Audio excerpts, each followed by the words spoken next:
Salam, xoş gördük Yeni TV'nin dəyərli izləyiciləri. Günün daha bir yayımını təqdim edirik. Bugünkü yayımızda olduqca maraqlı bir mövzu ətrafında söhbət aparacağıq. Belə ki, Türk dövlətlərinin yeni dünya düzənində geostrateji çağırışlar qarşısında nə kimi addımlar atır, bu istiqamətdə perspektivlər nələrdir? Bu barədə söhbət aparacağıq. Həm söhbətin politoloq Orxan Vəliyevdir. Orxan müəllim, xoş gördük sizi, xoş Xoş gəldiniz gördük, yayına. təşəkkürlər.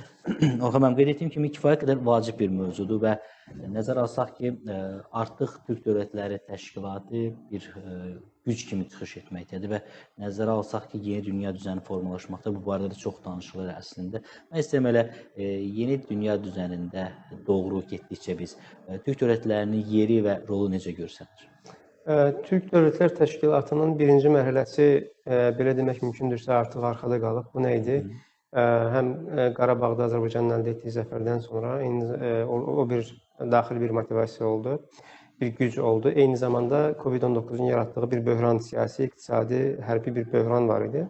Bunlardan yola çıxaraq Türk Dövlətlər Təşkilatının elan edilməsi oldu, bilirsiniz, 2021-ci ildə.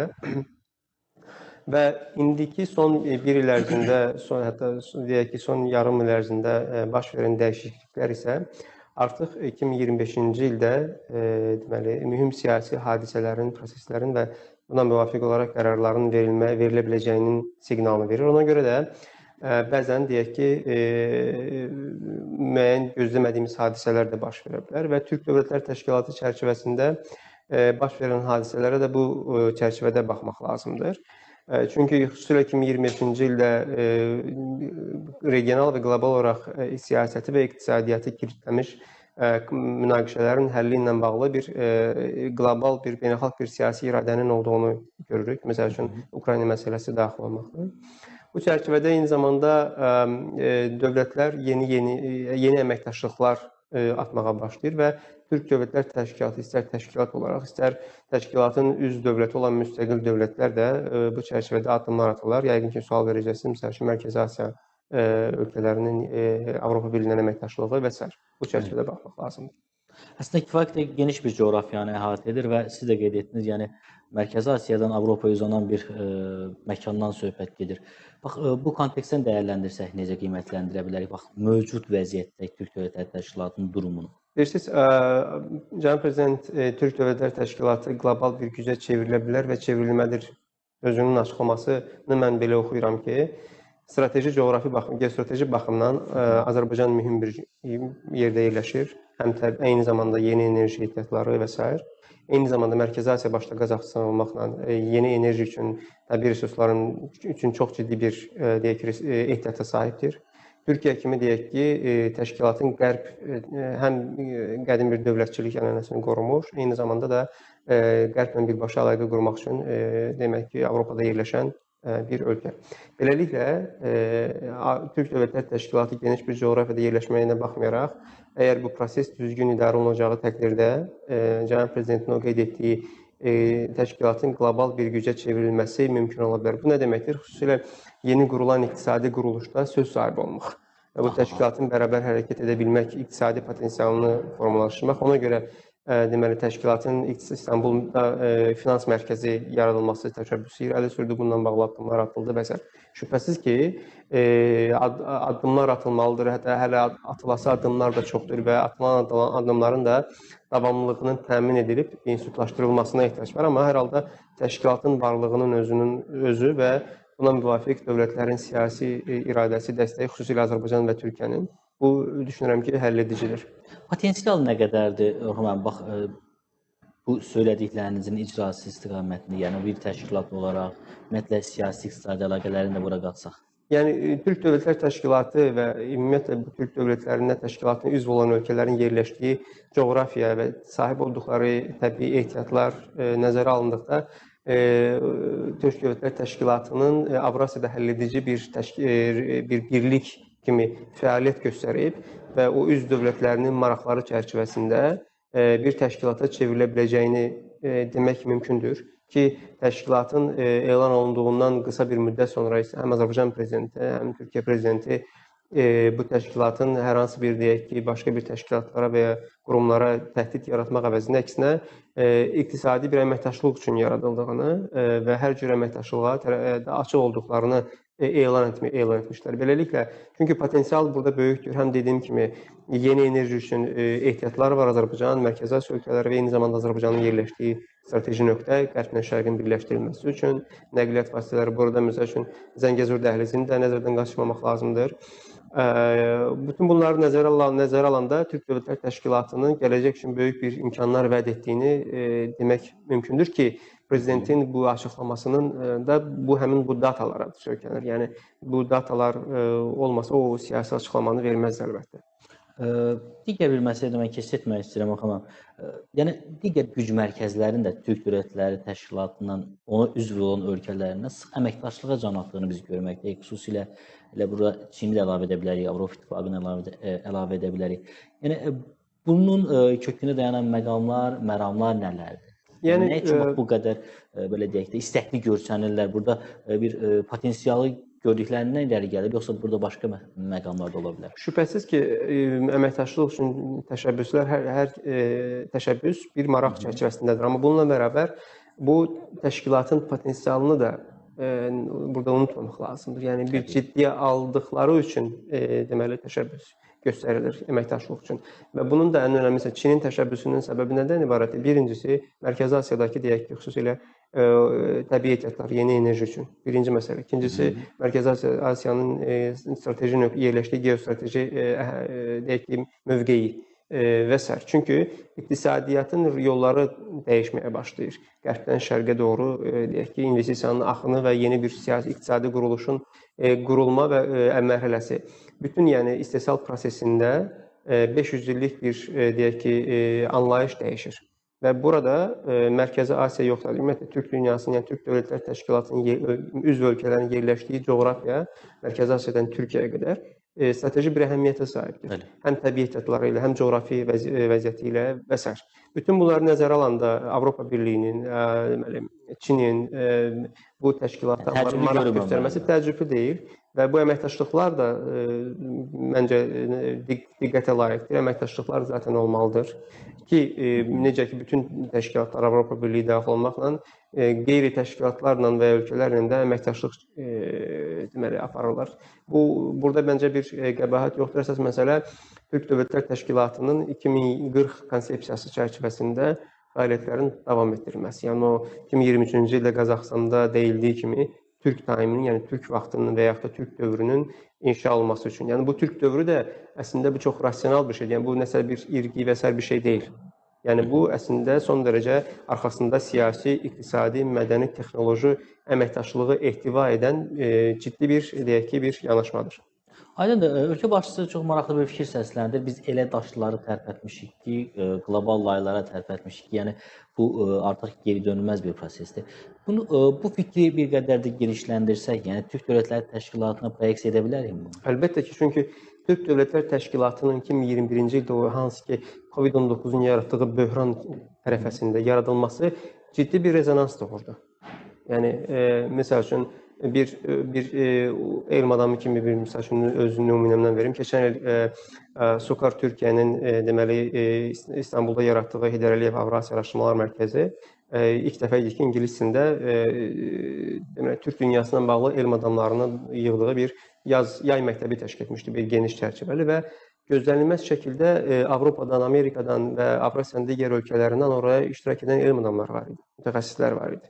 Yəni o belə bir ilk dəfə idi. Yəni ona görə bu düşünürəm ki, həmin o cənab prezidentin dediyi layihələri oynatmaq məsələsi o son dərəcə haqlıdır o fikirdə ki, 2021-ci ildə bu təşkilatın yaranması və dövlətlərin bir anda deyək ki, o 2009-cu ildə Naxçıvanda yaradılmış deyək ki, qeyri deyək ki, formal təşkilatlanmanın institusional olaraq bir təşkilata çevrilməsi böyük səs-küyə səbəb oldu. Faktorda sürətli keçid mərhələsini görməkdəyiz. Sürətli bir keçid oldu və bu keçiddə də hər hansı bir nöqsan baş vermədi. Uğurlu bir keçid oldu. Və bunun məsəl üçün çox simvolik deyək ki, nəticəsini izah edə bilərik. Bir, Şuşa bəyannaməsi imzalandı. İki, Qarabağ bəyannaməsi imzalandı. Sonra başqa deyək ki, Qazaxıstan prezidenti və Özbəkistan prezidenti Şuşaya gəldi və orada simvolik olaraq məktəblər açıldı və s. Bu da bir deyək ki, hadisədir və Təşkilat daxilində ölkələrin bir-birinin bir-birini əməkdaşlığı daha da əməkdaşlığı, məsəl üçün Cənab Prezidentin dərinləşdirilməsi. deyək ki, Özbəkistana səfəri baş verdi. Yəni mühüm bir deyək ki, iqtisadi, mədəni əlaqələrin inkişafı baxımından son dərəcə əhəmiyyətli idi. Yəni buna görə düşünürəm ki, əlbəttə ki, o yerindən oynadıbdır. Sadəcə indi bunun o 2040 konsepsiyası çərçivəsində davamlılığını təmin etmək lazımdır ki, Cənab Prezident Bişkek sammitində səhv etmirəmsə, üzv dövlətlərin artıq deməli iqtisadi bazanın formalaşdırılması üçün bu üzvlük haqqlarını və sair ödəməsi olduğunu bildirmişlər. Bunun üçün Azərbaycanın 2 milyon ABŞ dolları ödəyəcəyini bildirmişdi. Yəni bunu da etmək lazımdır ki, o 2040 konsepsiyasının deməli formalaşması və reallaşdırılması üçün addımlar atıla bilsin. Çünki 2030-cu ildən sonra yeni bir dünya, yəni iqtisadi olaraq, siyasi olaraq, hərbi olaraq, texnoloji olaraq yeni bir dünyanın deyək ki, institutlaşacağı və hüquqi bazasının, iqtisadi bazasının formalaşacağı bir deyək ki, dövr bizi gözləyir. Ona görə düşünürəm ki, o Cənab Prezidentin o qeyd etdiyi vurğu mütləq diqqət alınmalıdır. Təşkilat olaraq həm də həmin mərhələyə, həmin prosesə bir hazırlıq, ona hazır olmaq istiqamətində addımlar atılır deyə bilərik. Orxan müəllim, bax elə sizin bu fikirlərdən mən belə bir sual da formalaşdırmaq istəyirəm. Görünən budur ki, Türk dövlətləri bir təşkilat olaraq böhranları fürsətə çevirmək istiqamətində addımlar atır. Bir qədər öncə siz də qeyd etdiniz, ötən gün elə Türkiyə Prezidenti Rəcəb Tayyip Ərdoğanın da açıqlamaları var, süni intellektlə bağlı məsələ. Görünən budur ki, fikrimizi inkişaf etdirsək, yəni böhranları bir növ fürsətə çevirmək istiqamətində daha iri addımlar atılmaqdadır. Siz də bu qənaəti bölüşürsünüz. Əlbəttə, çünki o süni zəka məsələsi bəli. Çünki iqtisadiyyatın idarə olunmasında xüsusilə artıq süni zəkanın deyək ki, daha aktiv şəkildə istifadə olunacağı bir mərhələyə giririk. Və təbii olaraq bu da mühüm bir məsələdir və məsəl üçün Qarabağ müharibəsində 44 günlük Azərbaycanın zəfərində ilk dəfə idi ki, insansız deyək ki, hava vasitələrindən istifadə olundu, dronlardan və s. istifadə olundu və bu da bir əslində bir nizami bir müharibədə ilk dəfə istifadə olundu və tarixə düşdü. Yəni bunun özü də bunu göstərir ki, bəli, bu proses texnoloji, çünki Cənab Prezident çıxışlarını xatırlayın, bütün bu Türk Dövlətlər Təşkilatı ilə bağlı vurğularında, çıxışlarında xüsusilə texnoloji əməkdaşlığı da orada mütləq qeyd edir. Ki konsepsiyanı incələdiyiniz zaman orada da öz yerini tapır. Yəni sadəcə bu deyək ki, mədəni əlaqələr deyil, şübhəsiz kökün mədəniyyətə söykənir, ortaq mədəniyyətə, amma bununla bərabər deyək ki, iqtisadi əməkdaşlıq, texnoloji əməkdaşlıq və hərbi əməkdaşlığın deyək ki, olması. Çünki nəticə itibarilə deyək ki, Zəngəzura qədər yol çəkəcəksiniz. Bunun mühafizə məsələsi var və s. kimi məsələlər var. Burada düşünürəm ki, bu Azərbaycan və Türkiyənin təşəbbüsləri tədricən Mərkəzi Asiya ölkələri tərəfindən də başa düşülür və başa düşülməyə də davam edəcək. Yəni bu bilirsiniz ki, 21-ci əsrdə Türk dünyasının pozisiyasının iqtisadi olaraq, siyasi olaraq, hərbi olaraq müəyyən edilmə təşəbbüsüdür. Ona görə hər şeyin eyni anda deyək ki, sürətlə baş verməsini gözləməmək lazımdır. Eyni zamanda bəzən deyək ki, fərdi olaraq xoşumuza gəlməyən hadisələr orada ola bilər, amma ümumən mənzərənin bütün tamamını görmək lazımdır. Çünki biz Azərbaycan vətəndaşları olaraq Qarabağ məsələsində bəzilərimiz deyək ki, tələskənliyə yol verib Qarabağı almayacağımı, ala bilməyəcəyimizi, azad edə bilməyəcəyimizi deyirdik. Amma ümumi mənzərə biz onu göstərdi ki, xeyr əslində dövlət çalışırmış və lazım gələndə torpaqların işğaldan azad etdi. Ona görə indi Türk Dövlətlər Təşkilatına da düşünürəm ki, bu çərçivədə baxmaq lazımdır. Yəni bizim gənc amma dinamik dövlətlər var. Nəzərdə tutduğum yəni Azərbaycan və digər Orta Asiya dövlətləri və bunların böyük potensialı var. Bunlar birləşəndə Türkiyə ilə bərabər düşünürəm ki, 2040 konsepsiyasının reallaşdırılması üçün mühüm bir iradə var. Yəni bu Macaristanda keçirilmək planlaşdırılır bugün. Deməli həmin o sammitdə bunu nəzərdə tutur deyə düşünürəm. Aydındır. Orxan müəllim, bir prizmadan da baxmaq istəyirəm. Biz bir qədər öncə qeyd etdik, yəni böhranları fürsətə çevrilməsi, məlum Ukrayna-Rusiya müharibəsindən sonra nəqliyyat dəhlizləri ilə bağlı məsələlər, onların təhlükəsi ilə bağlı məsələlər ön plana çıxdı və görünən budur ki, orta dəhlizin daha təhlükəsiz bir nəqliyyat hubuna çevrilməsi, dəhlizinə çevrilməsi ön plandadır və bu istiqamətdə Türk dövlətləri sanki bir o dəhlizi təhlükəsizliyinə bir təminat da verirlər həm də. Bir dəhlizin olduğu şübhəsizdir, amma biz Türk Dövlətlər Təşkilatı bu dəhlizin özlərinin yerləşdiyi hissəsi ilə əsas maraqlıdır. Bəli. həm özlərinə bir deyək ki, benefit qazanmaq üçün, eyni zamanda da orada təhlükəsizliklərini təmin etmək üçün. Zaten bu məqsədi təşkilatın ana məqsədlərindən birisi də budur. Regional əməkdaşlıq, iqtisadi əməkdaşlıq, mədəni əməkdaşlıq, siyasi, hərbi, texnoloji əməkdaşlığı artırmaq. Çünki bu sadəcə deyək ki, Türk dünyasında atılan bir addım deyil. Dünyanın geri qalanı da bu şəkildə addımlar atmağa çalışır. Çünki dünyanın gedişatı bizdən bunu tələb edir. Çünki təhdidlər böyüməyə başlayır və bu regional təhdidlər böyüyür, eyni zamanda imkanlar da, fürsətlər də artır və bu da regional əməkdaşlıqları zəruridir. Şübhəsizdir ki, Azərbaycan da digər ölkələr də başqa təşkilatlarla da əməkdaşlıq içərisindədir. Məsəl üçün, Azərbaycan Avropa Birliyinin enerji çərçivəsində son dərəcə dərin əməkdaşlığı vardır, qarşılıqlı səfərlər həyata keçirilir və s. və digər İslam Əməkdaşlıq Təşkilatı var və Qoşulmama Hərəkatı var və s.